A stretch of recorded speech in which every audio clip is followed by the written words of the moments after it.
All right, guys, welcome back to the High Value Man Conversation. This is episode 25, and the topic is who's got your six? Boom. How important is that? So important. So your brother-in-law is a United States Navy SEAL.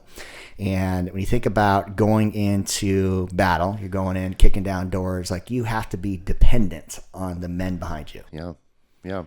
When you come through the door, you can only, and this is a great message for life, but you can only manage what you can see. Yeah. So when they come through the door, they're responsible for a point of reference, a point of view as they're taking room to room. And the only way they can do that is these guys spend years practicing taking rooms, taking buildings, and covering every angle because they know there's a man on their six. Yes. You don't have to look behind. You don't have to look far to your sides. You're responsible for your own view because you know another man is covering another area. So good. And you put your life on the line for it. Yeah, 100%. And it allows you to be more effective in the direction you're facing because you know that somebody's got your back. For sure. Yep. So we're talking about emotional closeness, but effective emotional dependency. Dependency is kind of the key word in this. When I think about dependency and how most men might consider dependency, they may not want to be dependent. They don't want other people to feel like they have to be reliant on other people, but to really be a high value man and to take on new domains, you have to be dependent emotionally to the person behind you. And we're talking specifically about your romantic relationship with your spouse, being able to be effectively emotionally dependent with your spouse so that you can take on new domains and truly, truly be the high value man. Yeah. What I love about this, Aaron, is relationship principles are relationship principles. So we're going to talk about this in the context of romantic relationship and or marriage. But since relationship principles are relationship principles, as men, hear this in the context that's most meaning for you. It could be about your romantic relationship. It could be about your marriage. It can also be effective tools for the circle that you run with other men. Yes. It can also be effective tools for how you have a relationship with your children. So all of this will land in these different areas, but pick the area that means the most for you. And if we say marriage, to you that may mean friendship, to you that may mean parenting, hear it the way that you need to hear it. It's good. So effective emotional dependency, having somebody that's got your six, it builds confidence. It builds a sense of boldness. You feel like you can take on the world. We know that feeling when your woman's got your back and she's proud of you. She admires you. She respects you. You feel unshakable. That's a wonderful feeling. But let's spend a minute talking about ineffective or emotional starvation. When you feel like you're alone, isolated, what comes up for most men? Well, what I love about the simplicity of this, Aaron, is any man that's felt that or is feeling that, it's all self-created. It's all self-created. We have to realize that, one, life was not made to be lived on an island. It just wasn't. From the beginning of time, and if you're a believer, that you know that God created Adam, and then he quickly saw that it was not good for him to be alone and made Eve. And so we are designed to be in community. We're designed to be in relationship. Nobody has it 100%. The very best of us may have it at 75 to 80%, but we still have a void. Yeah. And that's a space for other people to come in, not only to support us, but to fill in our gaps, see things that we don't see, bring new ways of thinking to our life, and to help support us become who we're designed to be. Yes. So life was not made to be on an island. We actually are dependent, regardless of how good you think you are, on others.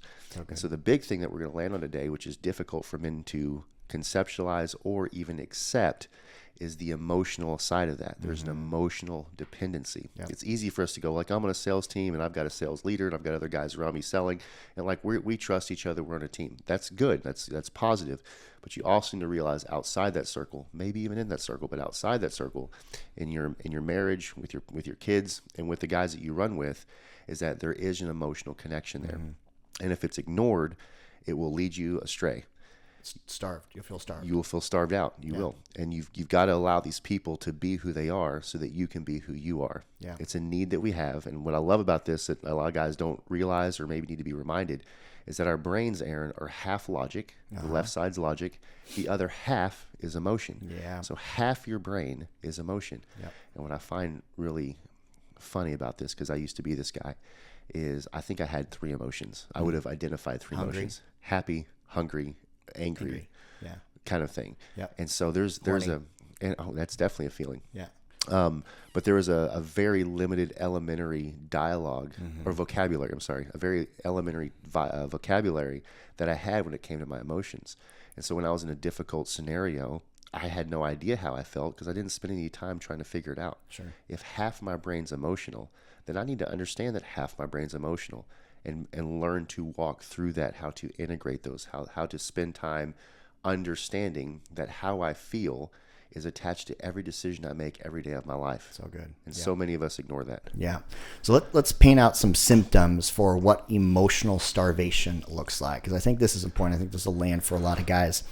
Emotional starvation, this is the lone wolf that's breaching a house that doesn't have anybody watching his six. So this is the Rambo that doesn't have anybody on his back, that is about to get ambushed and taken down in the POW camp and just beat up. And so emotional starvation looks like this: insecurity, fearful, anxious, angry, controlling, and then avoiding contact and isolating. I'm going to read that again. Yeah, each one of those are preach. Go ahead. Yeah, insecure. So insecure, not comfortable in your own skin.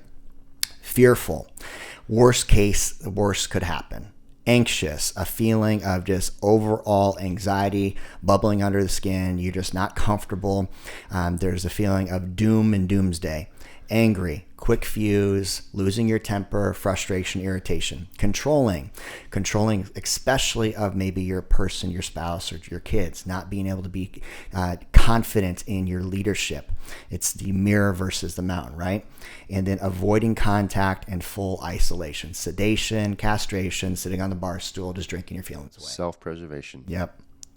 So those are the symptoms of what emotional starvation look like, as opposed to what it looks like when you have healthy emotional dependency. We talk about confidence, talk about the ability to be bold, be able to take on new domains, but really to be able to feel unshakable. And that's what we all desire. That's what every man, I think, desires to project.